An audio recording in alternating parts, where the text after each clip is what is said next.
Hola, hola amigos, ¿qué tal? Qué gusto saludarles. Bienvenidos a nuestro programa en Oficina Podcast. El día de hoy tenemos un invitado muy especial. Es el director ejecutivo de la Agencia de Desarrollo Empresarial GAT Suralto. También trabajó por más de 20 años en el Banco de Costa Rica y como si fuera poco, es emprendedor, más bien empresario en el sector avícola y en el sector de construcción de viviendas. En este caso tenemos al señor Eduardo Matamoros. Don Eduardo, muchísimas gracias por acompañarnos a nuestro programa. Mucho gusto. Muchas gracias a su agencia por invitarme a este evento, este podcast, a fin de, bueno, de compartir y de contarles muchas cosas interesantes de mi vida. Excelente. Y vamos ahí porque como dijimos, don Eduardo, tiene una trayectoria increíble. Ha hecho casi que de todo a lo largo de su vida, ¿cierto? Pues sí, sí, mi vida ha sido como polifacética. Ujú. He trabajado desde una vida inicial en el campo. Mis padres pues, fueron campesinos y mi vida en la niñez fue prácticamente en el campo. Bueno, yo nací en la zona sur, Ujú. propiamente en una de esas casitas de la compañía bananera, porque mi papá fue bananero. Entonces, incluso nací en una de esas casas ahí, Mira. siendo mi abuela la partera, ni siquiera fui a un hospital. Por ahí estuve en mi niñez 2 años, pero después mi papá ya salió de su periodo laboral de la compañía y fue a trabajar a una finca que ya había comprado con sus esfuerzos personales en la Guaria de Piedras Blancas. Claro. Entonces, de ahí en adelante fue mi vida totalmente pegada al campo, en la producción de cultivos, de ganado, de gallinas, de cerdos, y con la ayuda de Dios y el esfuerzo de mis padres, pues pude ir a la escuela, después me mandaron al colegio. La intención de mi papá era que en aquel entonces había un título que le daban a uno con solo 3 años de colegio. Ajá. Era como, no era un técnico medio, era como un título que daban ahí como intermediado en la carrera del colegio. Entonces, papá me dijo, te voy a mandar hasta tercero. Pero resulta que salí un poquito inteligente. Híjole, Y qué bien. resulta que entonces papá se motivó, de hecho que yo obtuve un pergamino por buen rendimiento académico, disciplinario y profesional. Y entonces, cuando me hicieron ese reconocimiento, los invitaron a ellos al colegio, en ese momento en Palmar Norte de Osa. Ujú. Entonces él decidió como que sí, que continuara Tenía pega hasta, ahí. hasta el sexto año. Sí. Entonces ya después pues nos vinimos a Río Claro propiamente, y ahí seguí estudiando en el colegio de Guaycará. Fui de la primera generación de egresados. De ahí Ujú. saqué mi técnico medio en ciencias agropecuarias y también el bachiller. Y entonces, este, 2 meses después, por recomendación del director del colegio en ese momento, don William Hernández Palma, que en paz descanse, él me recomendó en Palmatica para ser capataz de una cuadrilla de experimentos en palma africana, imagínese usted. A esa edad yo estaba ¿Qué acostumbrado edad tenías ahí? solamente, y como 18 años, imagínese, saliendo del colegio. Entonces yo ya estaba acostumbrado a que me mandaran, Ujú. estaba acostumbrado a lo que me dijeron los profesores y mis padres, pero en ese momento me dicen que tengo que liderar La cuadrilla ahí. una cuadrilla de 17 señores mucho más mayores, con mucho más experiencia en el campo de la palma, y entonces pues yo tenía que ser como el supervisor de campo, y tenía que llevar era un trabajo bonito. Era no solamente la supervisión de campo, sino el manejo de estadísticas de experimentos en la parte agronómica Ajá. de la palma. Entonces, pues yo empecé esa vida, pero me tocó dura. ¿Por qué? Porque cuando eso estaba el sindicato Ok. de trabajadores, habían muchas normas establecidas por el sindicato. Ellos eran muy serios y habían líderes que eran muy apasionados con eso del sindicalismo.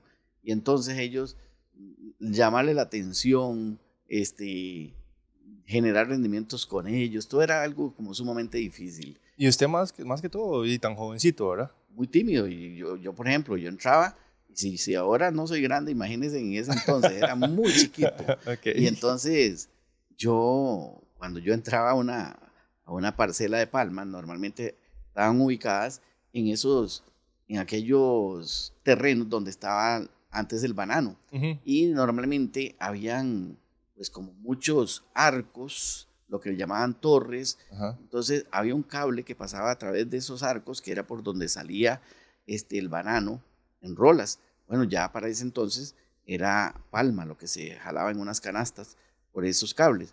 Pero esos cables tenían como la capacidad de conducir la voz cuando uno iba por ahí. Si uno hablaba, lo que se hablaba al fondo, uno tendía a escucharlo Oiga, a qué través del cable interesante. afuera. Y lo que uno hablaba, sí, se transmitía, tenía efectos en algunas partes como más efectivo. Y resulta que a veces yo iba a supervisar y desde que yo entraba en el cable, yo escuchaba al fondo la cuadrilla decir, mire, aquí, allá viene aquel tal capatacillo, lo vamos a hacer renunciar. Híjole. Entonces, eso significaba que no obedecían y que ellos querían como obligarme a mí a, a renunciar. ¿Y lo pensó en algún momento? ¿Quién yo? ¿Sí? No, yo siempre tenía un concepto y ahora ya adulto, muy adulto, lo repaso y pienso que es desde el principio. Siempre he creído que yo debo ganarle a los demás con mi inteligencia, Mm. no con la fuerza física, sino que yo debo de ser más habilidoso que los demás para poder ganar mis estrategias. Algunas se pueden, otras no, pero no tengo que afrontar a las personas de manera personal. Sin embargo, hubo un tiempo en que yo hacía las cosas de esa manera. Afrontaba personalmente, confrontaba a las personas, peleaba con las personas y eso nunca me dio buenos resultados. Cuando yo volví a eso y hay un momento en que incluso en que Dios me hace ver que no soy yo, que no es mi sabiduría, mis habilidades, mis capacidades, que que debo de preferir pedir su dirección Ujú. y que las cosas son diferentes. Y desde que eso fue así, ha sido totalmente diferente Un mi cambio. vida, técnica, profesional, todos los resultados, el éxito, los logros, ha sido para mí diferente.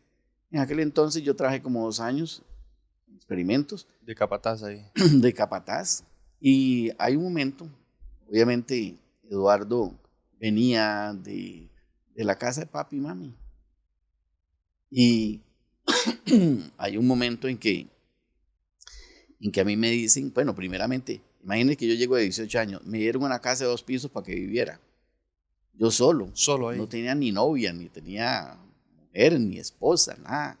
Entonces, yo no la ocupé, yo preferí, papá me regaló una moto al salir del colegio, viajar en moto a mi casa a Río Claro todos los días. 4 de la mañana, a las 5 yo estaba instruyendo el personal. Entonces, pero hay un momento en que deciden como trasladarme a Finca 50. Ya era otro mundo, ya muy lejos para viajar todos los días, entonces desde Río Claro. Entonces yo pedí que me dieran las prestaciones mejor. Le entregaron lo que le Y entonces me correspondía. dieron las prestaciones y yo me vine a vivir a casa. Ujú. 2 meses muy frustrado porque no conseguía trabajo. Sin embargo, quiero compartir con ustedes algo que para mí fue bien interesante, que nunca puedo olvidar.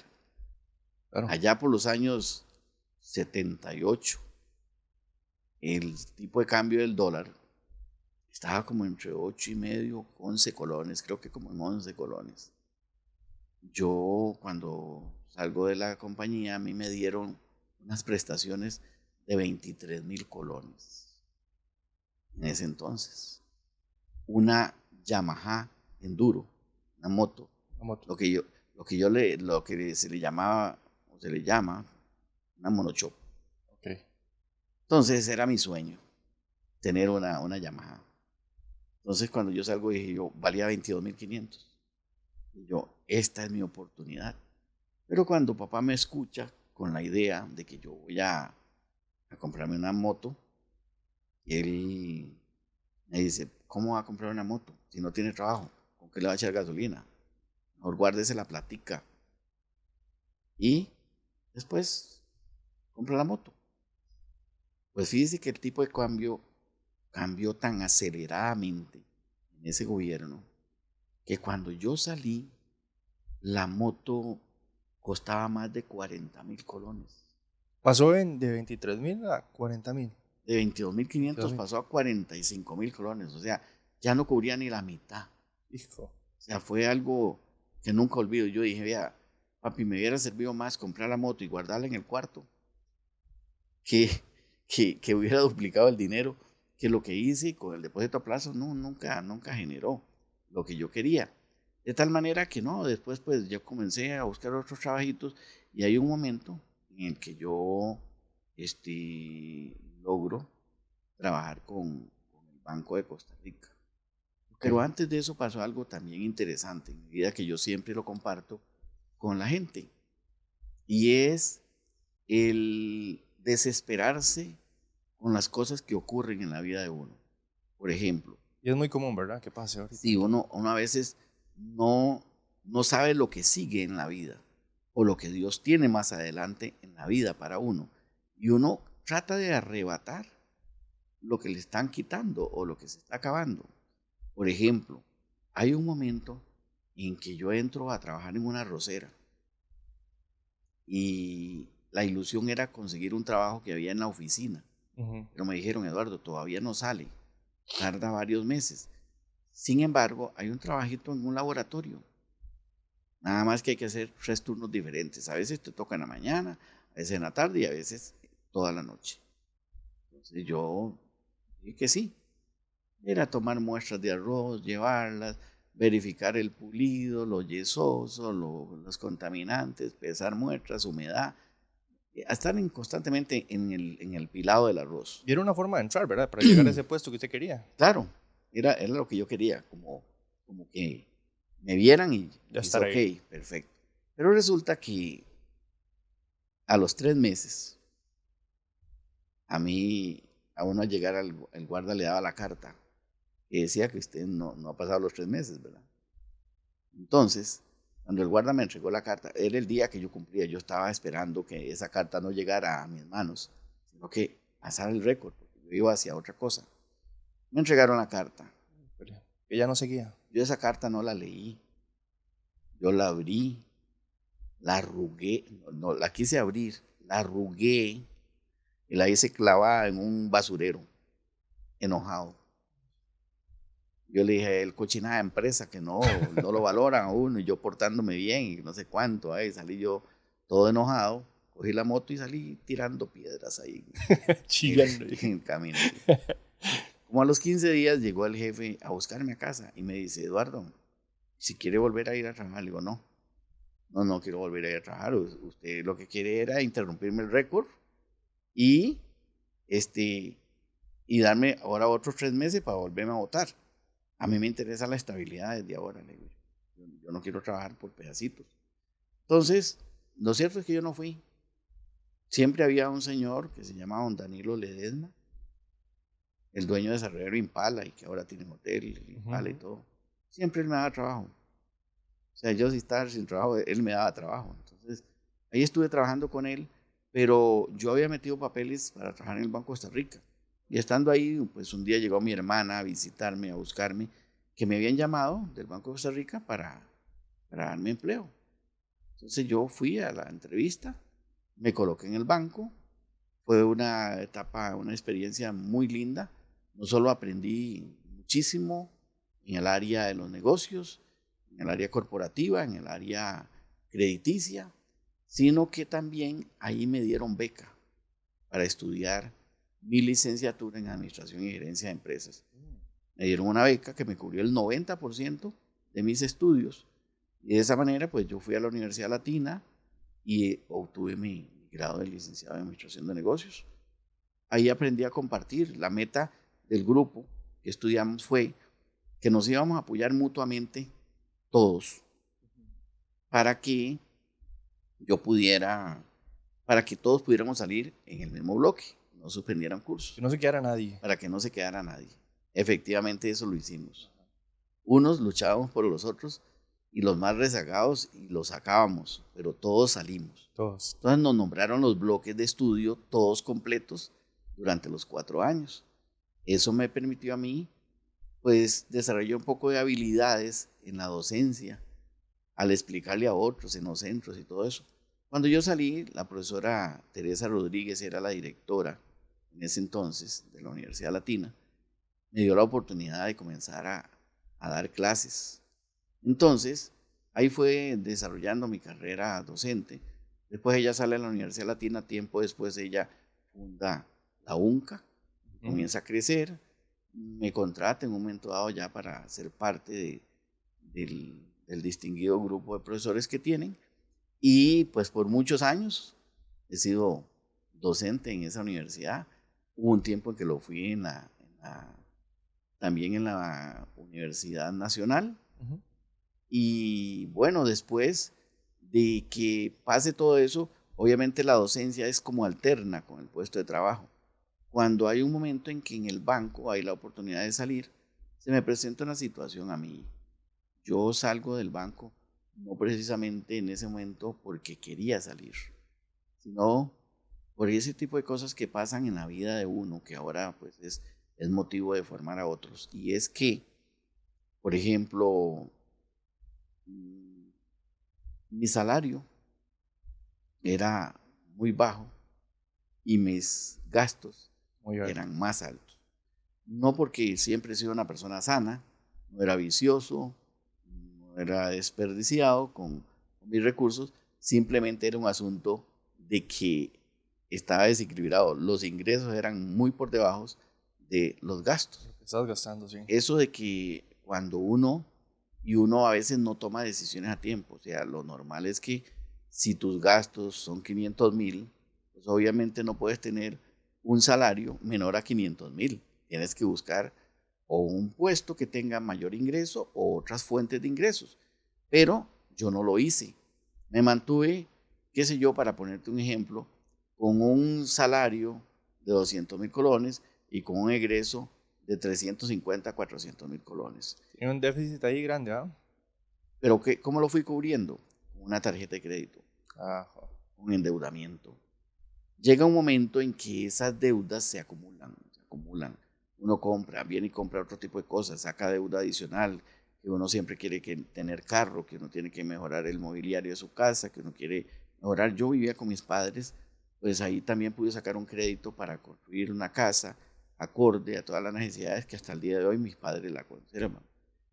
Pero recuerdo que en ese momento pues acumulé una deuda superior a los 9 millones, eran como 10 millones y resto. Wow, y hace ya un tiempito eso. Bueno, estamos hablando de hace como 35 años. Entonces, de 9 millones era tamaño poco. Era bastante. Pero yo planteo dos alternativas al banco. Una es que me adecúen la deuda. Y otra es que me den las prestaciones, me paguen todos mis años de servicio y yo pueda salir. Esa historia comenzó cuando yo llegaba aproximadamente unos 17 años en el banco. Entonces, ninguna de esas dos cosas ocurren. O sea, ni mis jefes inmediatos me aprueban la adecuación de deuda, ni tampoco me dan la oportunidad de salir. Entonces, yo hice varias gestiones, varios intentos. Después de 2 años, prácticamente 2 años y resto, yo ya no tengo en mi mente cómo salir. Pero sí había hecho algo. Y es que yo comencé a desarrollar un emprendimiento. Ahí es el momento donde viene el Eduardo emprendedor, ¿verdad? El empresario. Exactamente. Ok.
un día me manda un familiar a mí a buscarle unos pollitos.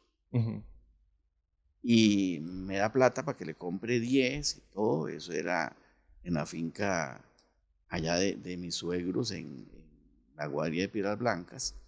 Y entonces yo vine y compré 30 pollitos.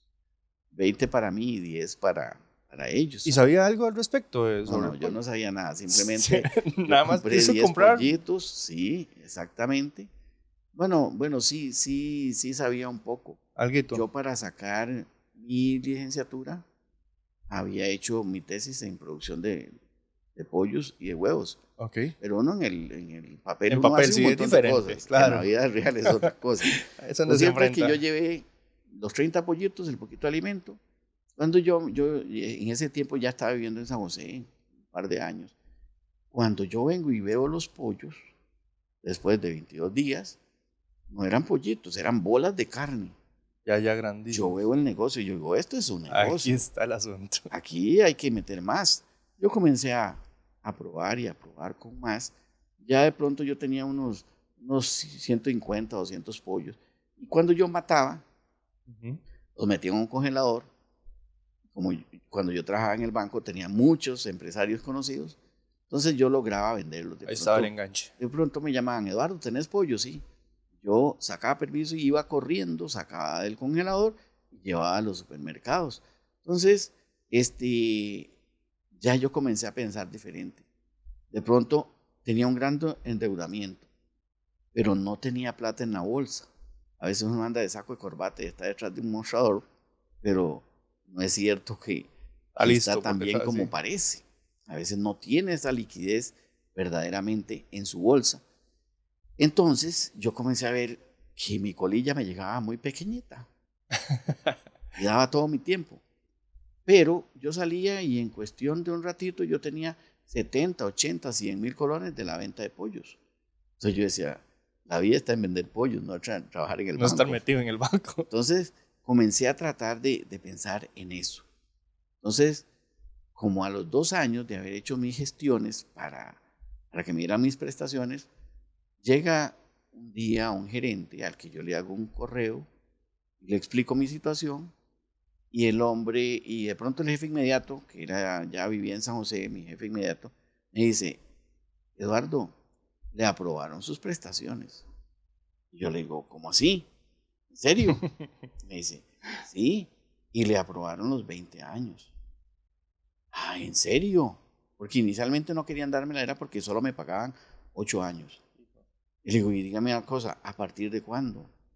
Entonces me dijo, hoy. Si quiere de una vez. Trabaja hasta hoy. Mañana viene a cobrar el cheque a San José. Oh. Fue una salida así, Rapidísimo. muy brusca, al extremo de que yo esa misma tarde le comunico a los compañeros, me voy del banco, todo el mundo se queda sorprendido, me hicieron la despedida en la tarde, noche, y el siguiente día estaba yo en San José cobrando el cheque. Ya yo con el cheque me vengo a ver qué hago. Me dieron, no eran 23 mil colones, ya en esa ocasión fueron como 23 millones, casi 24. ¿Ya le alcanzaba para saldar la deuda que tenía? Sí, me alcanzó para saldar deuda y para invertir una gran parte en mi sueño de pollos de engorde. Ok. Ya ahí construí instalaciones, construí un pequeño matadero, le puse un sistema de enfriamiento a la granja, donde yo pasé, como había fuente de agua natural, pasé una tubería por encima del techo, le puse maripositas de jardín. Entonces yo abría desde las 9, 10 de la mañana las maripositas, llovía todo el día en mi granja hasta las 2 de la tarde. Eso permitía que el sistema, la temperatura bajara 5 hasta 7 grados. Entonces los pollos tienen un mayor confort. Producen más. Se engordan más, digamos. Hay 2 cosas importantes. El pollo come mientras haya luz. No deja de comer. Si le ponen luz en la noche, él sigue comiendo. Y si tiene alta temperatura, comienza a jadear. Si tiene confort, sigue comiendo. Todo tranquilo. Entonces, esas dos condiciones trataba de mantenérselos, además de todos los cuidados alimenticios, y resulta que comencé a crecer en una granja en la que llegué a tener como cerca de los 2.000 pollos, pero pues ocurren una serie de cosas. No todo fue color de rosa, ¿verdad? No, o sea, a veces conversando con una compañera me dice que yo intento ser emprendedor, pero que no debo desistir tan rápido, sino que debo aprender a sufrir lo que sufre un emprendedor en la vida real. Okay. Por ejemplo, años de trabajar en el banco resolviéndole la vida a los empresarios con el sistema crediticio. Muchos años dando clases en la universidad, formando a los estudiantes en el desarrollo de proyectos, en el desarrollo de planes de negocios, en el desarrollo de estudios de factibilidad. Muchos años también pidiéndole estudios de factibilidad a los clientes para justificar proyectos. Pero cuando llega la hora de la verdad, hay cosas que no las sé hacer. Porque una vida es la vida académica y otra es la vida ya técnica. Práctica ya, digamos. Lo que hicimos antes, diferente de papel a ponerlo en práctica ya. Sí, correcto. Imagínense que hay un momento en que yo comienzo a producir pollos y hago toda la estimación de la inversión en instalaciones, en equipos, en aves, en alimentos, en medicinas, y se me olvida un gran rubro: capital de trabajo. Okay. Capital de trabajo que no siempre las personas no lo tienen bien identificado. Hay que aprender a calcular el capital de trabajo. ¿Qué ocurre ahí? Que tienen que ocurrir dos cosas importantes. Una es conocer cuántos días componen el ciclo operativo del negocio. Y el ciclo operativo es el periodo que va desde que compras los insumos hasta que vendes el producto y recuperas el dinero. Si lo que vendes empanadas diariamente, pues tu ciclo operativo podría durar unas horas, un día. Pero si lo que produces es maíz, tu ciclo operativo puede ir de 4 a 6 meses. Si lo que produces es plátano, puede ir hasta un año. Si lo que produces es café, puede ir hasta 3 años. Si lo que produces es palma, 2 Hay que estar años. Preparado con eso para que no lo agarre la vuelta. Tenemos que tener seguros de que tengo el dinero para cubrir todos los gastos que involucra esa actividad en ese ciclo operativo. Ese tiempo de espera. A veces uno dice, hey, unos 2 millones ahí de capital de trabajo. Y listo. No has calculado las planillas, no has calculado los costos de operación, los costos de producción, no has calculado nada. Entonces, te quedas corto. Yo dije, yo le doy vuelta al dinero. Una vez que tengo, yo digo, estoy full. Es cuestión de esperar 6 semanas, tengo pollos, comienzo a vender y a pagarle. No me di cuenta que a veces no es que uno le da vuelta a la plata, es que la plata le da vuelta a uno. Y comienzo a descubrir dos cosas importantes que no siempre conocemos. Una, la competencia no siempre es leal. Hay mucha deslealtad en la competencia. En la competencia dicen que todo se vale. Entonces, cuando yo llevaba mis pollos al supermercado, resulta que en el supermercado yo me encontraba con que a uno le piden espacio frío. O sea, me puedes dar un congelador, me puedes dar una cámara de frío para meter tu producto, porque yo no tengo espacio, ya está ocupado. Entonces, comprar esas máquinas era una inversión que no se tenía para cada negocio. Sí. Costaba $1,5 millones, 2 millones en ese momento. Después de eso, muchas veces dentro del mismo negocio hay empresarios que dan comisiones incluso a las personas que están dentro de un negocio, y ellos tienen una función muy importante impulsando el producto. Porque las personas que están trabajando en carnicería, en verduras, son claves, o los displays que ponen en la decisión de compra. Una ama de casa llega y pregunta por el pollo y dice, señora, este pollo es delicioso. Y a veces no está impulsando precisamente el mío. Entonces, comencé a vivir esa parte que no la conocía. Luego me llega otra que es la infidelidad de los clientes. Yo descubrí que en esta vida lo más infiel no son los hombres.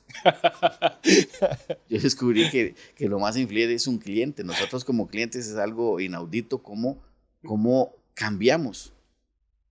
Cambiamos al pulpero, al tendero, al que nos ha vendido siempre, y resulta que de pronto oímos el bullón de un nuevo negocio que abre y todo, y cuando se acuerda estamos allá, siendo infieles a nuestros proveedores. Exacto.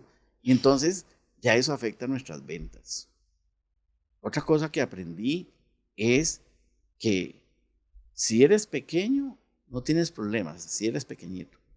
Y si eres bien grande, no tienes problemas, o tienes menos problemas. Uh-huh. Pero cuando estés mediano, le afecta a los de abajo y le afecta a los de arriba. El mediano de pronto está afectando el mercado del pequeño.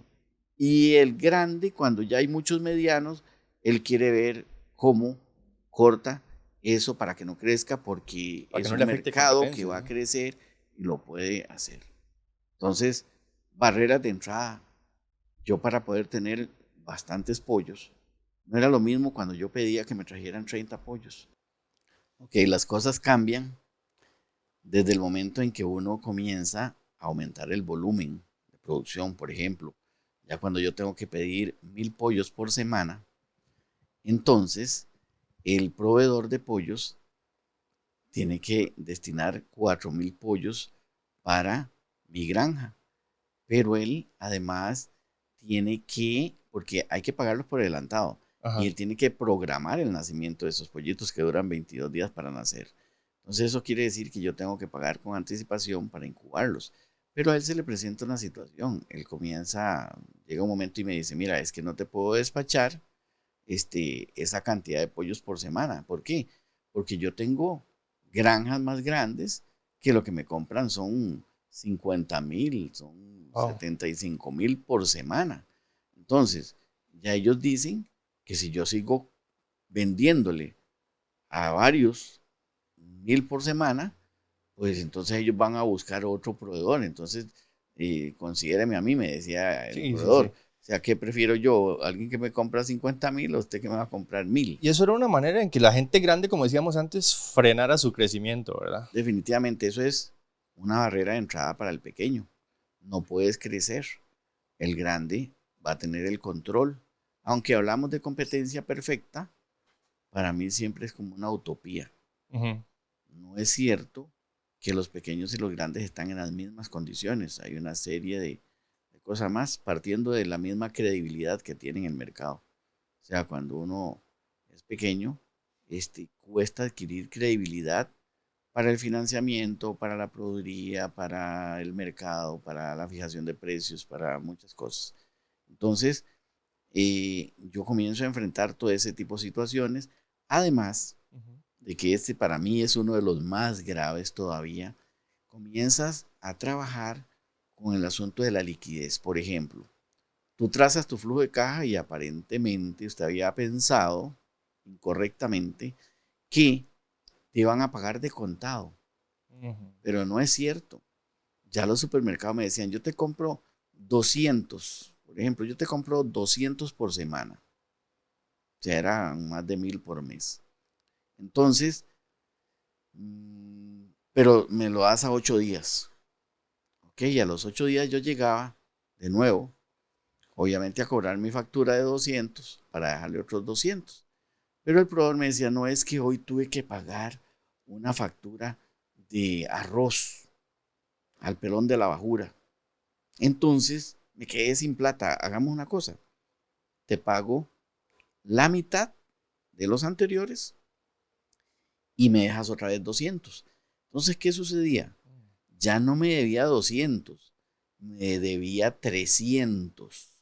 Cuando eso me lo repiten 2 negocios, 3 negocios, mi liquidez está en manos de ellos porque lo tengo en producto por cobrar y yo tengo que comprar de contado los pollitos, yo tengo que comprar de contado el alimento, y comienza uno a vivir una serie de situaciones que obviamente todavía no está capacitado, que uno puede hacerlo después con una tarjeta de crédito empresarial, uno podría ir mejorando ese tipo de cosas, pero de pronto uno no está adiestrado para ese tipo de cosas. Sí. Entonces, comienzo a tener problemas de liquidez y a buscar dinero en los bancos.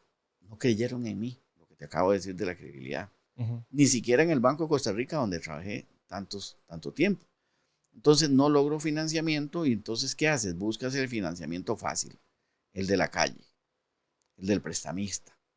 Cuando yo acuerdo, yo tengo 18 millones de deudas de ese nivel y, y estoy tratando de manejar el negocio que no me da la liquidez, pero cuando yo hago los números de cuánto me cuesta producir un pollo, yo estoy clarito de cuánto me cuesta producir un pollo, pero yo no logro ver por qué. Yo decía, pero saco una parvada, con esto yo tengo que pagar el alimento y todo. Sin embargo, encuentro, bueno, una salida.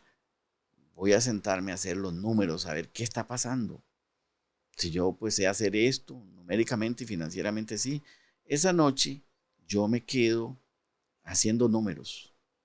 Descubro una situación y es que la ganancia de la última parvada que saco no era exactamente mía, porque con esa ganancia yo tenía que echarle alimento a la parvada de un día, a la parvada de 15 días, a la parvada de 30 días y a la parvada de 45. O sea que yo estaba tratando de cubrir con la ganancia de la última parvada todos los costos de las tres, porque resulta que era un ciclo. Yo no había valorado también eso correctamente, esa parte técnica no la estaba contemplando. Entonces yo hago números y descubro ese día que yo necesitaba tener un capital de trabajo mínimo de 4,5 millones. Eso no es nada, había una señora que me los cuidaba. Y estoy yo, ese día llego a la granja y estoy yo ahí agarrado de las ¿cómo se llama? Del sedazo de la granja. De la malla, digamos. De la malla de la granja, viendo los pollos y pensando.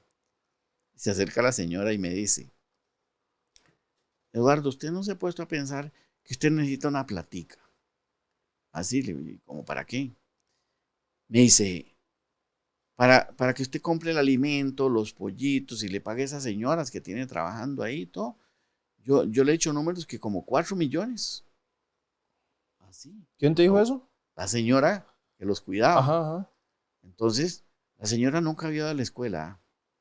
Yo a esas alturas ya había trabajado 20 años en el banco, tenía una licenciatura en Administración y Gerencia de Empresas, era profesor de la universidad y la señora no había ido a la escuela y llega y se acerca y me da una cátedra de finanzas. Híjole, ¿cómo se sintió? Le digo yo, o sea, yo la volví a ver sorprendido, así, ¿y cómo llegó usted a esos datos? ¿Cómo los calculó?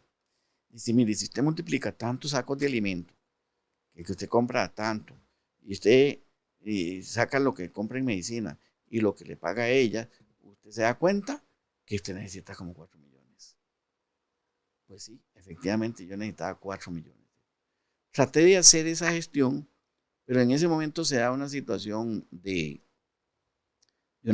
abrí otra granjita en Paso Canoas, con otra señora para que me los cuidara y yo traerlo, pero cuando yo trasladé los pollos de ese lugar a mi matadero, resulta que aquellos pollos traían una bacteria del otro lugar.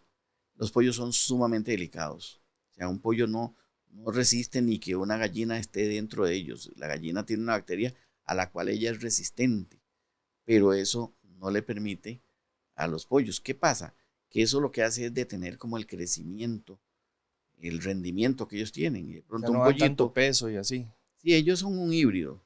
Alguien piensa que es que le echan hormonas. No es que le echan hormonas. Eso no. Es que ellos ya son un híbrido especial para convertir el alimento en carne. Entonces, cuando una gallina entra y esa bacteria entra en el galpón, ya el rendimiento, ellos por diversas causas de contaminación y todo, no es el mismo. Ya un pollo que en 6 semanas tiene un peso de 1,8 kg, ya usted lo puede tener 2 meses, 3 meses, que el pollo no pasa de 1,2 kg, 1,3 kg. No va a subir. Entonces, lo que hace es gastar dinero en alimentación. Entonces, siempre hay toda una serie de factores que uno debe de llevar en el manejo técnico para que haya un buen rendimiento de carne. Entonces, ya a esas alturas, cuando entra esa peste, que yo llegaba y habían 30, 40 pollos muertos cada vez que llegaba, Híjole. entonces yo decido entrar en cuarentena. Cuando yo decido entrar en cuarentena es cuando descubro esa infidelidad que le dije a usted, de que lo más infiel en esta vida no son los hombres, sino los clientes, porque resulta que cuando yo paro la producción para limpiar, Ajá. para quitar la contaminación, y cuando vuelvo al mercado, ya uno de los supermercados más grandes que me compraban pollo, sí había casado con Delhi en ese entonces. Con Delhi era pues, la avícola Delgado Jiménez de Pérez Celedón, porque ellos le habían traído una cámara de frío que era americana, que se limpiaba muy lindo, que se levantaba por delante. Los compraron, Y en sí. ese momento ya ellos le estaban comprando a Delhi. Ok. Ya no podía yo venderles pollos. Y en ese momento yo me veo aterrado de pollos sin capacidad de frío. No tenía capacidad de frío porque estaba acostumbrado a que mataba y entregaba, mataba y entregaba. Y en ese momento yo no tenía una capacidad como para tener en frío almacenado en caso de cualquier emergencia, sino que todavía Ujú. no he llegado a ese nivel de crecimiento donde yo puedo invertir en ese tipo de cosas. Entonces, yo tuve que tomar una decisión. Termino de vender lo que tengo y paré la granja. Hasta ese momento estoy cerrando con deudas por 18 millones de colones afuera. Wow. Y pues en ese momento yo no sabía qué hacer, pero resulta que comencé a hacer consultoría y comenzó a darse algunas consultorías con diferentes empresas aquí en la región y en cuestión de menos de 4 meses yo había pagado los 18 millones de colones Muy bien. y comencé de nuevo. ¿Eso por qué año estamos hablando? Mira, estamos hablando eso de hace como unos 15, 18 años atrás, Ok. más o menos. Yo ahora, bueno, desde que comencé, ya con la dirección ejecutiva de la agencia Gatsuralto. De hecho, ahí va. El 15 de diciembre del 2008 es una fecha importante para la agencia de desarrollo, que en ese momento era Gatsuralto nada más, porque tengo que esa fue la fecha de inicio, el 15 de diciembre del 2008. En ese momento yo todavía no entro, yo entro en el GAT como en el 2009. Ah, ok. Él se constituyó en el 15 del 2008. Primero se constituyó como en el 2007 el GAT Bajo, que es una otra organización que está en la parte baja.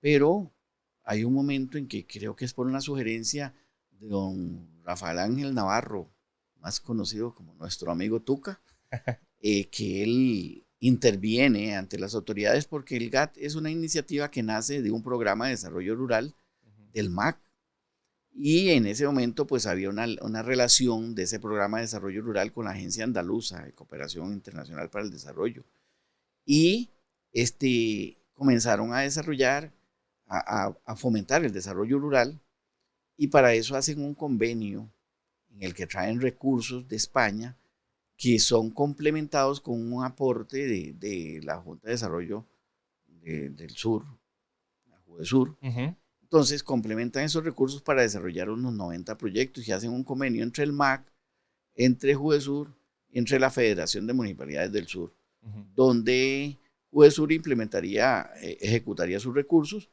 FEDENSUR ejecutaría los recursos que vienen de Andalucía Ajá. y en ese complemento el GAT, que ya era una asociación constituida por ley 218, era la expectativa de hacer proyectos. Cuando eso se da, entonces hay una oportunidad de ejecutar proyectos, pero resulta que una junta directiva no puede ejecutar proyectos porque no tiene la capacidad técnica, profesional ni administrativa para hacerlo.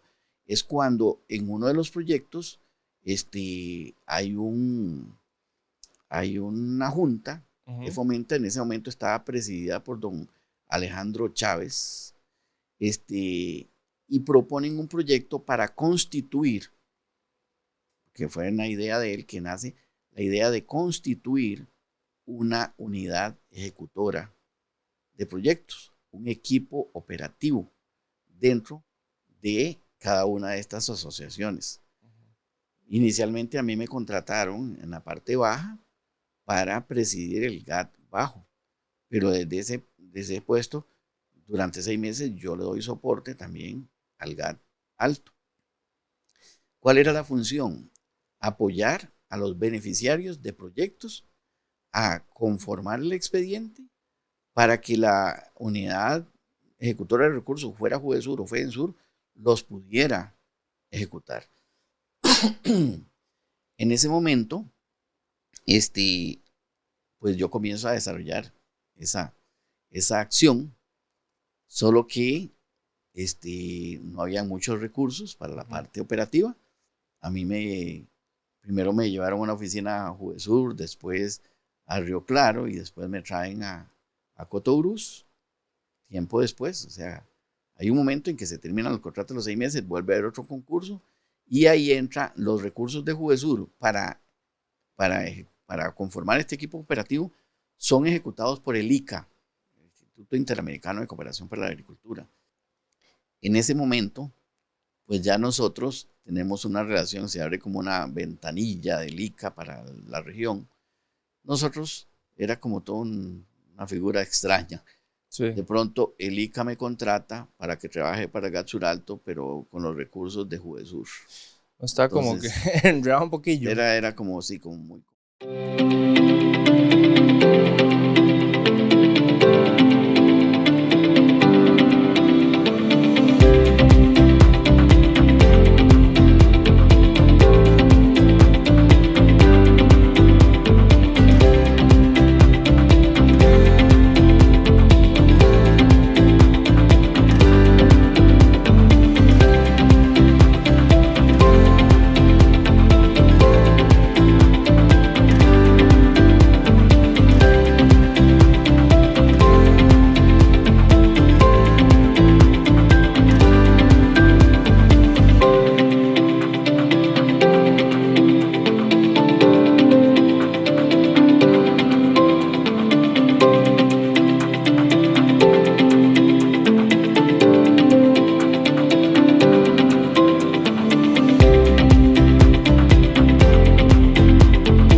Cotobruz Televisión, un canal con seriedad, responsabilidad y mucho respeto a los televidentes. Somos la nueva imagen del cantón.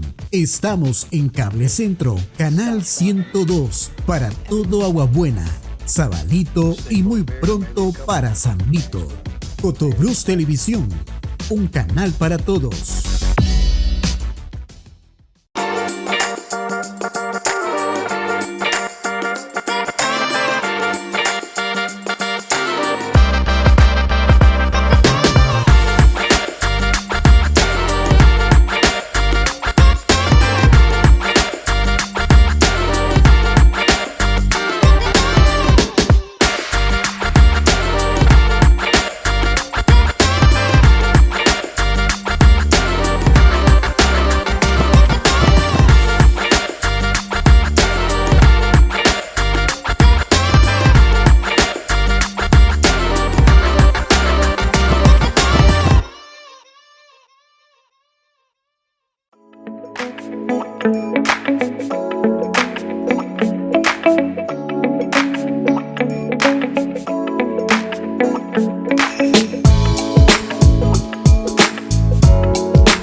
confuso ahí, pero Ok. se brindaban informes y se comienza a ejecutar todos los proyectos de Judesur, se desarrollan ahí. Y cuando yo llego aquí a Cotobruz, a mí me dan una oficinita en la que no había ni un escritorio, ni una mesa, ni una silla. Simplemente mi amigo Alessandro Papili, Ajá. pues ya nos conocíamos de la universidad, él había sido alumno. Entonces yo llego a buscarlo y le digo, Alessandro, la primera oficina fue en los altos de la farmacia Surá, donde don Estefano. Entonces yo llego a buscarlo y le digo, ¿por qué no me prestas una mesa y unas sillas para yo atender ahí? Esas mesas estuvieron como 4 o 5 años ahí. Pues él me prestó la mesa, las sillas, mientras, pues dentro del proyecto de ejecución del equipo operativo, se fue dotando de algún equipo, Llevando una todo. mesa, un escritorio y todo, me dieron un vehículo. Y entonces yo comencé a hacer toda la gestión. Tiempo después, yo comencé a visionar el GAT y a creer en el GAT como una organización que iba a crecer. Obviamente nosotros teníamos muchas ocasiones en las que íbamos a capacitaciones y podíamos compartir experiencias con otras organizaciones, incluso a nivel de Centroamérica, Ujú. y comenzar a ver cómo hacían. Hubo un momento en que tuve la oportunidad de compartir en una organización que está ubicada en una zona que se llama el Trifinio, que es un lugar donde pega Honduras, Guatemala y El Salvador. Mm. Entonces usted ahí está, en cuestión de minutos, está en los En 3 cualquiera de los países. 3 países, Y sí. hay lugares que convergen autoridades de los 3 países. Entonces hay una organización que llaman la Mancomunidad del Trifinio. Entonces yo estuve ahí, desarrollamos muchas ideas, yo me las grabé para hacer crecer la organización. Hay un momento en que incluso no hay plata como para contratar a un empleado. Como yo daba clases y tenía mi salario adicional, entonces yo contraté con mis propios recursos un muchacho. Después él se fue y yo contraté otro muchacho con mis recursos a medio tiempo. Y de esa manera comenzamos a ir dándole Ir oportunidad a creciendo. otros. Después teníamos otra muchacha que trabajó con nosotros en Buenos Aires, en la oficina. Y teníamos una oficina allá y otra acá, pero todo era ejecución de proyectos. Ujú. Hay momentos en el que todo el mundo augura que cuando se caen los recursos, ¿de qué vamos a vivir? Entonces Juvesud propone un segundo convenio para que hay un primer convenio para establecer ese equipo operativo, una Ujú. gerencia más que todo, fue lo que establecieron. Hay un segundo convenio en el que se vuelve a contratar el equipo operativo, ya con 2 o 3 personas, pero con una gran responsabilidad. ¿Cuál? Y es hacer que el GAT fuera autosostenible. Ese fuera el gran reto, tanto para el GAT bajo como para este GAT, ser autosostenible. Ahí comenzamos a generar ideas, cómo producir dinero para cubrir los gastos de mi gente. Ujú. Entonces, hay un momento dado en que yo propuse un proyecto turístico, propuse un proyecto para hacer viveros de palma, para hacer viveros de café y todo eso, pero ningún proyecto de eso se consolidó.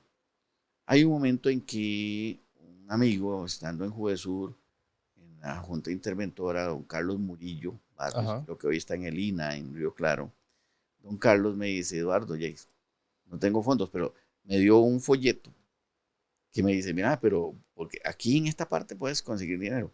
Era como un boletín donde daba las instrucciones de cómo accesar los recursos de Pronamipe Y ahí fue donde empezaron a meterse con Programipe con y todo. crédito. Ok, Pronamipe simplemente es un fideicomiso entre el Ministerio de Trabajo y el Banco Popular.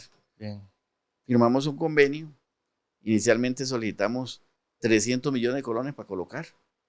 El Pronamipe, después de analizarnos un año, nos dijo, no le puedo dar el 10% de eso. No, nosotros solicitamos 600. Y nos dieron el 10%, me dieron 60 millones ¿Y cómo les para fue? aprobarnos. Digo, no, o sea, está bien.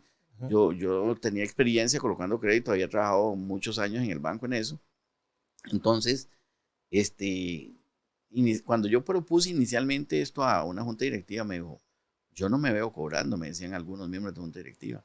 Yo no me veo manejando eso. Le digo, no, yo sí me veo en eso. Yo sí que podemos diseñarlo. Entonces nos dieron 60 millones y yo les dije a ellos, yo eso lo coloco en una sola sentada. Pero era cierto. Sí. Me fui a los productores de frijol, Concepción de Pilas, y en una tarde colocamos 70 millones de colones. Wow. Más bien ellos duraron como un año para podernos desembolsar porque habían reglas de que no se podía desembolsar más ¿cómo era? Del 20%, creo. Una serie de cuestiones burocráticas Y ahí. entonces me dieron una serie de desembolsos para poderme formalizar eso. Un año después nosotros volvimos a solicitar 600, nos aprobaron 300. Ya iban soltando más, por lo menos, ¿verdad? Por lo menos. Un año después solicitamos otra vez 600 y nos dieron los 600. Ya teníamos 960.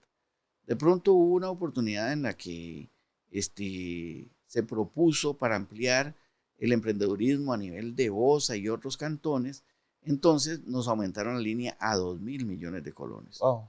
Nosotros, eso nos permitió ir fomentando una cartera de crédito que nos comenzó a generar un margen de intermediación pequeño ahí, pero que por mayor volumen nos generaba para sostener.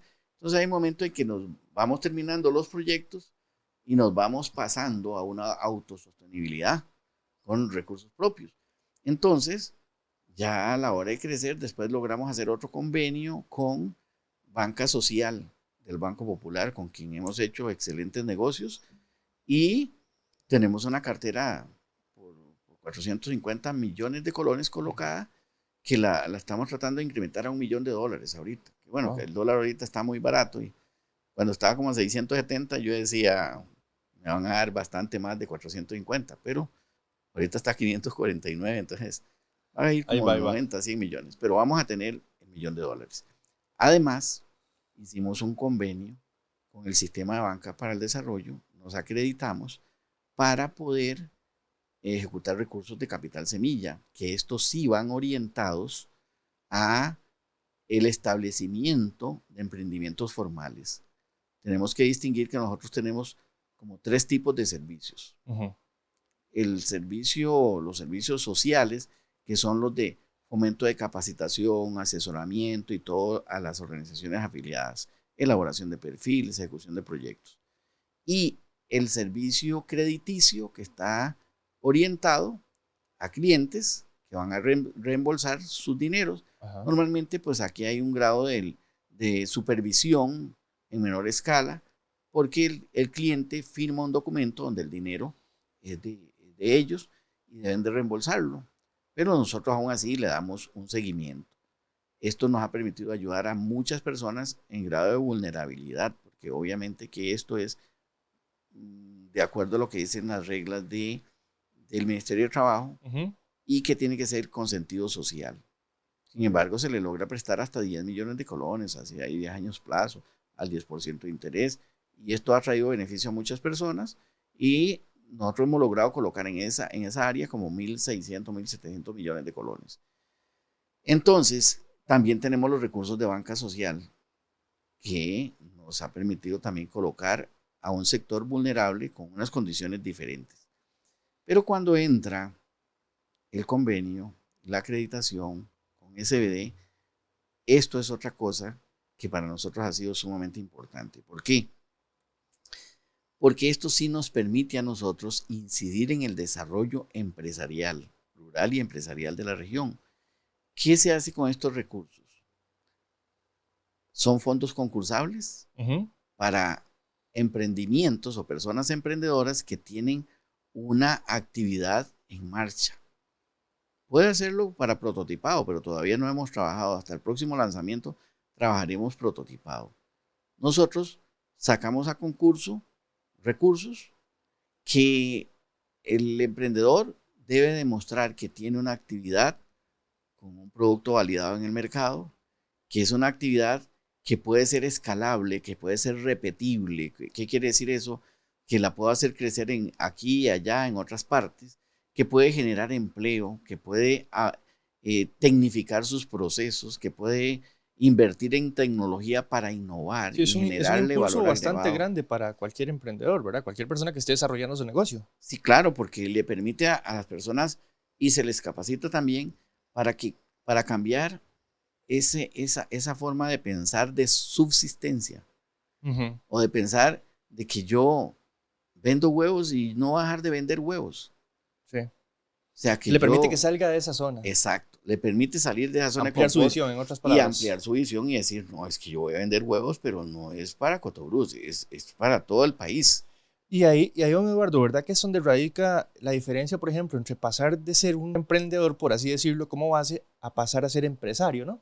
Claro, claro, definitivamente. Un emprendedor normalmente tiene algunas cualidades y es que permanece en la informalidad, Ajá. es que no siempre estamos dispuestos a ponernos al día con todas las normas de la ley porque consideramos que es costoso y definitivamente es costoso, pero como no hemos considerado el crecimiento en ventas y en producción, entonces consideramos que es muy costoso, entonces no damos ese paso. Cuando entran en esta etapa con nosotros, definitivamente sí tienen que comenzar a pensar en constituirse incluso como una persona jurídica, en tener permisos, en tener registros, en estar al día en tributación, en poder facturar, en tener permisos sanitarios, todo una permisos de funcionamiento, patentes, de tal manera que sea una empresa competitiva en el mercado, que puede Ujú. vender a nivel nacional e internacional. Y todos Entonces, empezamos por ahí, ¿verdad? Cabe aclarar.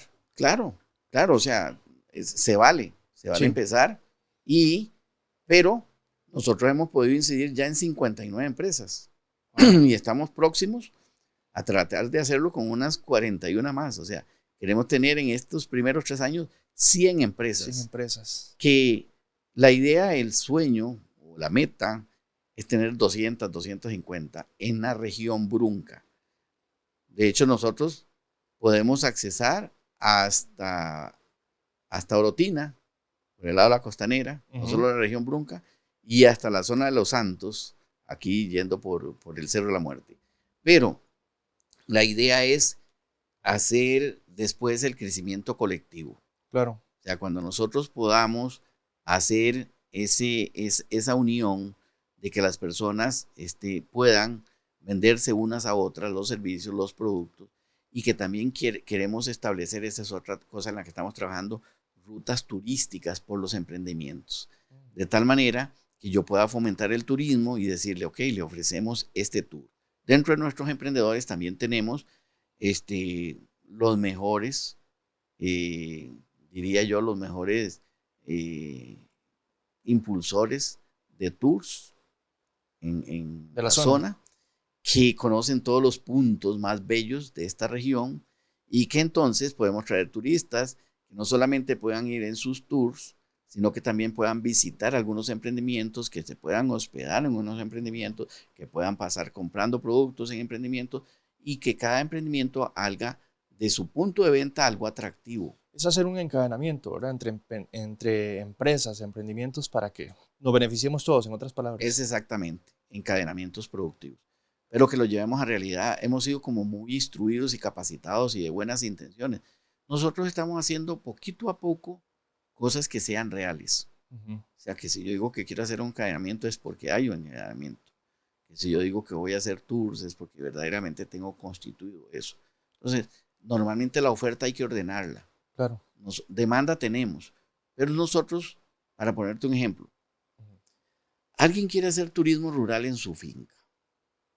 Resulta que él en su finca tiene pollos, tiene ganado, tiene café, tiene cataratas, tiene ríos. Entonces, ellos piensan que hacer turismo rural es que la persona paga una entrada ahí de 10,000, 15,000 colones y puede hacer lo que quiere en la finca.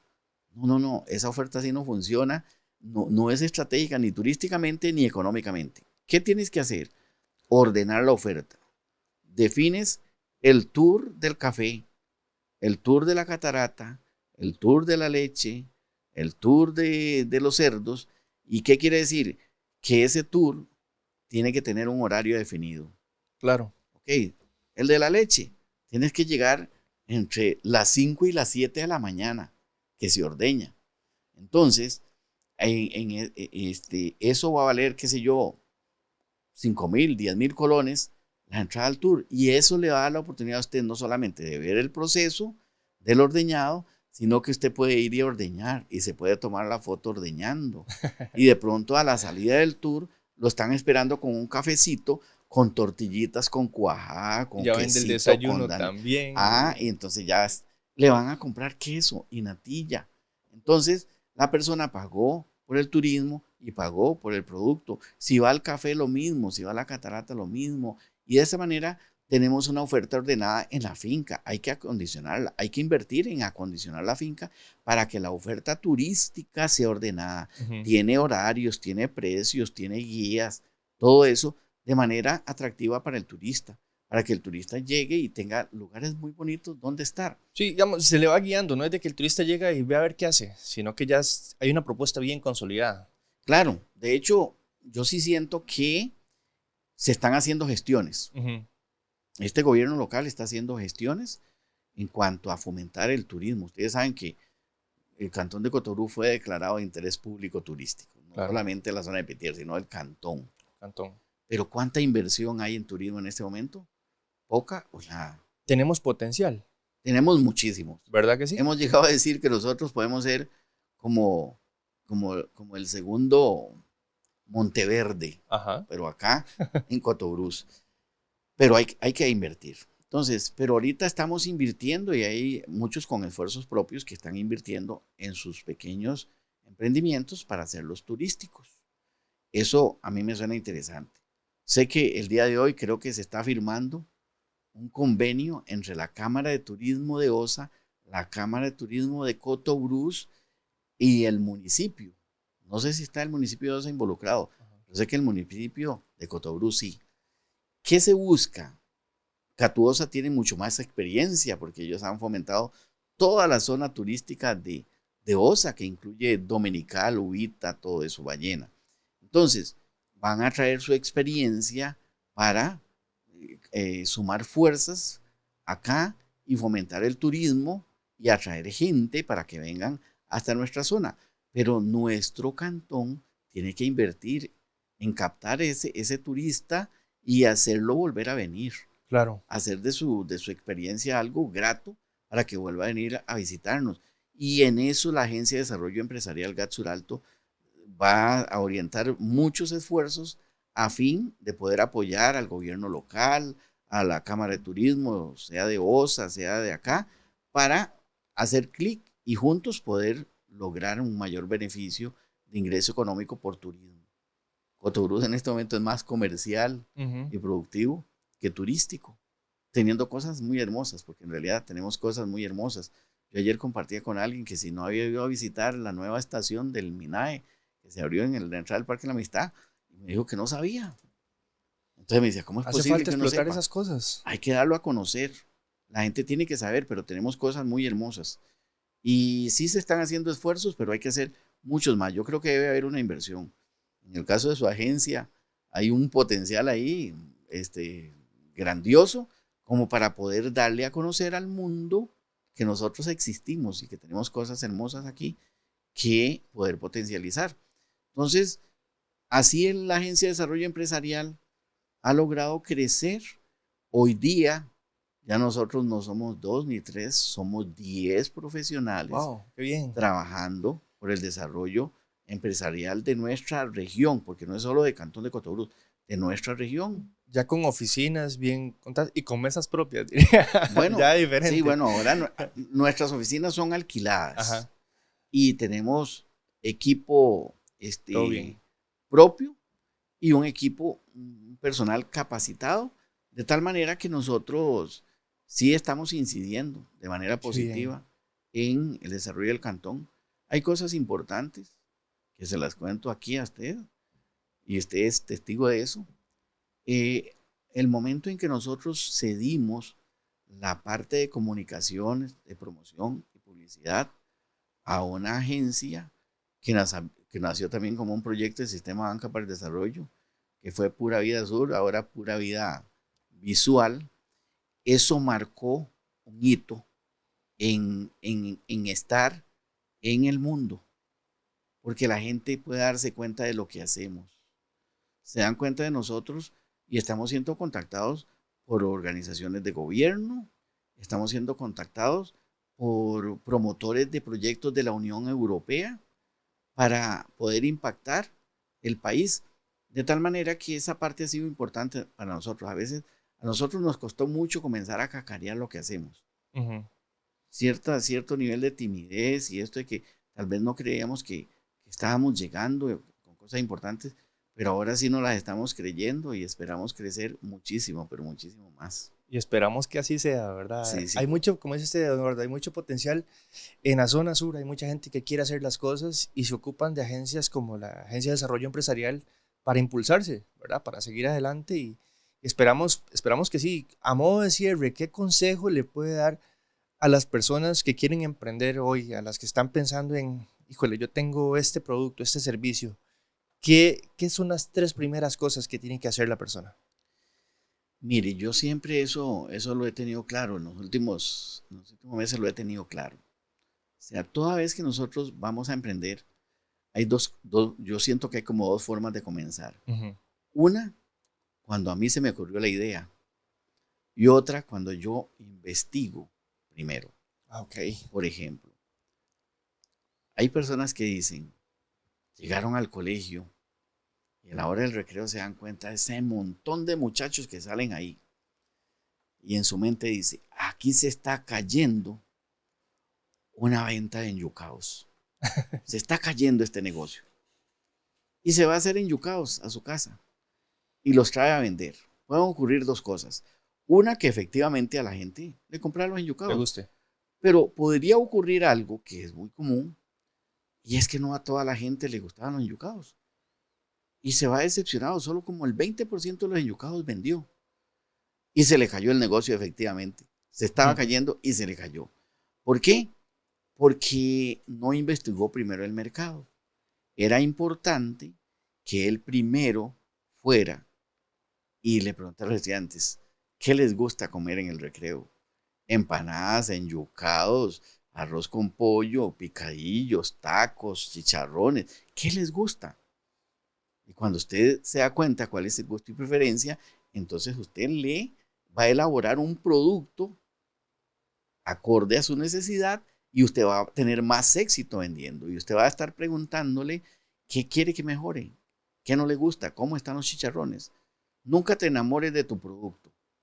El que tiene que enamorarse de su producto es el cliente, no el emprendedor. Hay veces nos enamoramos de nuestro producto y no aguantamos que nadie nos diga nada del producto.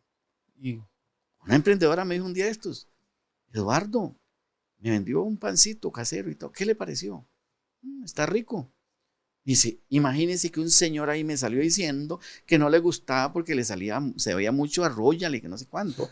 Y yo me molesté porque nada que ver, el señor está equivocado. Entonces yo me acerqué y le digo, ven acá. Hay algo que se lo voy a decir con mucho amor y cariño. Cuando escuches un cliente que dice que no le gusta algo de tu producto, por favor, préstale atención. Dile, ¿qué es lo que no te gusta? ¿Cómo te gustaría? Le voy a hacer uno tratando de hacerlo a como a usted le gusta. Y le trae un producto a él, como a él le gusta. No se enamore de su producto, que al que le tiene que gustar es a él, no es a usted. Entonces, toda vez que nosotros logramos hacer eso, vamos a tener mayor éxito. La otra forma que para mí sería la ideal para hacer un emprendimiento es, primero defino quién es mi mercado meta. Son hombres, son mujeres, son niños, son agricultores, son abogados, son doctores, son enfermeras, son empleados públicos. ¿A quiénes quiero venderle yo? Si yo escogí el segmento de por ejemplo, a las enfermeras, ok, yo voy a ir a investigar cuáles son las necesidades de las enfermeras. ¿Qué cosas les gustan? ¿Qué cosas necesitan? ¿Qué les gustaría que exista en el mercado? Cuando yo me doy cuenta que ellas quieren pasear, que quieren uniforme, que quieren zapatos, que quieren diferentes productos para ellas acordes a su profesión, entonces yo voy a ir a elaborar un producto y servicio a lo que ellas quieren. Y después pues voy a vender y comercializar. Y ese sería como el segundo punto, investigar, definir mercado, investigar. Tercero, elaborar producto y servicio. Y el otro para mí, que es como la cereza del pastel, es el manejo de nuestras finanzas personales. Cuando tú estás claro cuánto me cuesta, cuánto es mi ganancia, defines un precio que te va a ser rentable, que te va a permitir cubrir los costos. Hay gente que quieren hacer tortillas y dice, yo las voy a vender más barato que Tortirricas. Pero no le salen los costos. O sea, ya estás perdiendo.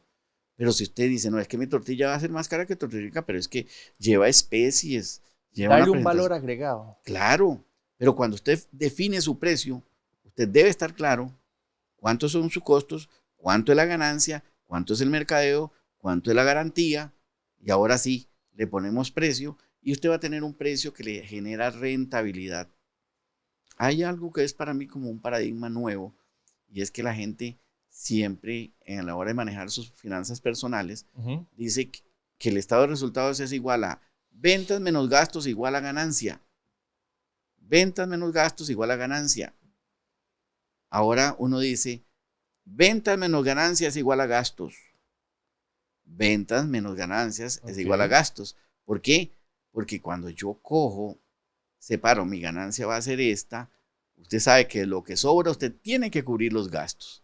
Incluso cuando es asalariado, usted dice, ventas o salario menos ahorro es igual a gastos. Entonces, si tú defines tu ahorro y lo guardas, usted sabe que con lo que sobró es con lo que usted va a vivir. Pero nosotros siempre no ahorramos porque decimos, no me alcanza. Porque no lo aportamos. Porque no lo está separando. Entonces, para mí eso es clave y sencillo para nosotros poder tener más éxito. Y el que inicia a emprender, yo lo motivo. Yo ayer estuve conversando en el colegio Humberto Meloni con algunos expertos de educación que quieren implementar la educación dual. Y yo les decía a ellos que definitivamente yo sí creo que tenemos que orientar nuestra malla curricular a la formación empresarial también, no solamente a la formación académica de aquel que sale con un título debajo del hombro a buscar trabajo, no solamente del colegio, sino de la universidad, y no encuentran empleo. Pero si salieran también como otra alternativa la mente empresarial, podrían generar empresas y generarle trabajo a otros más bien. Entonces esa parte es importante y tenemos que fomentar la empresariedad. Y todo nace de cero. Todo nace en un emprendedurismo pequeño, pero lo podemos llegar a ser muy grande. Yo pienso igual que de pronto, no sé, los jóvenes ahora deberían enfocarse también, bueno, tenemos un recurso muy grande como es Internet, ¿verdad? Y ahí encontramos capacitación de todo sentido.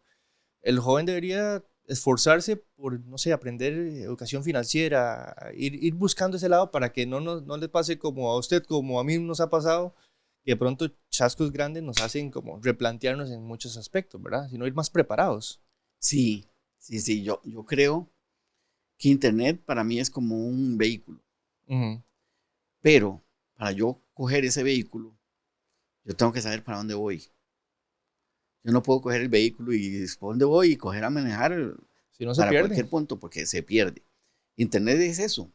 Puede ser algo realmente interesante, pero si no sabes para dónde vas, te dispersas. Te dispersas en la red buscando información y te entretienes en otras cosas.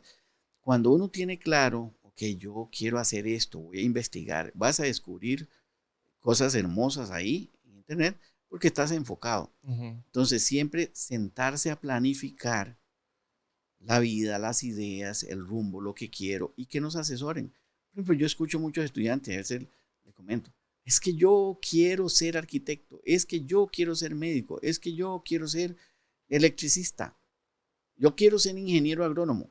Yo siempre le pregunto, ok, está bien, hay cosas que quiero, pero no siempre son buenas. Por ejemplo, ¿cuánto me genera esa profesión? Es esa profesión la que tiene verdaderamente mercado en este momento. ¿Hay una tendencia de futuro, de crecimiento en esa rama? ¿O será que de pronto me voy a quedar por ahí como estancado y no puedo generar y me frustro? y tengo que volver a coger otra carrera. No, como dice la Biblia, aprovechando bien el tiempo porque los días son malos. Yo siempre creo que hay que aprovechar el tiempo desde la juventud, que a uno lo asesoren. Si usted me pregunta a mí, yo quería ser ingeniero agrónomo. Después yo quería ser arquitecto. No tuve la oportunidad de hacer el examen ni en la Universidad Nacional, ni de Costa Rica, ni en el TEC. Terminé entrando a la Universidad Latina a estudiar administración. Al principio era por lo que había, pero hoy amo la administración. Qué bien. La gerente administrativo de la Agencia de Desarrollo Empresarial GatSuralto me dice, es que usted respira finanzas, usted es bien apasionado por eso, es que se le ven los ojos. Sí, posiblemente llegué a amar esto y a saber cómo le puedo ayudar a muchísimas personas a través de la administración y las finanzas, que son base. Yo siempre que un administrador de empresas puede dirigir hasta la NASA, cualquier hospital, cualquier cosa, porque hay que administrar recursos. Eso es lo que somos expertos administrando recursos técnicos, financieros, humanos, tecnológicos, entonces de producción. Esa es nuestra función. Entonces yo sí creo que cada uno debe aprender un poquito de administración en su área para potencializar su negocio. No hay duda, un doctor sabe muchísimo de medicina y se quiere poner en una clínica y fracasa porque él no sabía administrar la clínica y tiene que poner a verse a merced de otro que no es el mejor administrador, que cuida sus intereses. Entonces, por eso es que llegué a amar después la administración, pero hay que emprender. De manera. Muy bien, Eduardo, ha estado interesantísima la conversación. La verdad hemos aprendido un montón, bueno, tanto de su vida, lo que ha costado, ¿verdad?, ir avanzando, hasta cómo la Agencia de Desarrollo Empresarial ha sido un pilar en la ayuda a los emprendedores de la zona, ¿verdad? Sin duda alguna ha sido enriquecedor hablar con usted y le agradecemos el espacio por haber estado aquí con nosotros. Muchísimas gracias a ustedes. Considero que pues pocas veces he tenido la oportunidad, para no decir más bien que nadie me ha dado la oportunidad de poder compartir toda una experiencia de vida y me hace pues retroceder y arrancar desde allá para contarles toda una experiencia de vida y darle pues gracias a Dios también, porque de momento me encuentro en una etapa donde hay una organización que ha crecido, que se ha consolidado y que si yo en pocos años tuviera que salir, estoy seguro de que hay un equipo totalmente capaz de continuar con el desarrollo empresarial que siempre hemos soñado. Excelente, muchas gracias. Y vienen proyectos pronto a lanzar, ¿verdad? En el GAT. Sí, para invitar a la gente a que los estén pendientes en redes sociales. Claro sociales. Que sí, que estén pendientes en redes sociales porque nosotros próximamente estaremos sacando un nuevo lanzamiento de recursos no reembolsables, recursos de capital semilla para prototipado y para puesta en marcha. Perfecto. Entonces será un placer pues poder seleccionar a muchos para que puedan crecer. Excelente. Y a todos ustedes que nos están viendo, bueno, invitarlos a que estén pendientes de las redes del GatSuralto, a que compartan, nos dejen sus comentarios, nos digan qué les pareció este podcast y nos dejen sus recomendaciones también. Aquí estamos para mejorar. Muchas gracias a todos y nos vemos en un próximo episodio.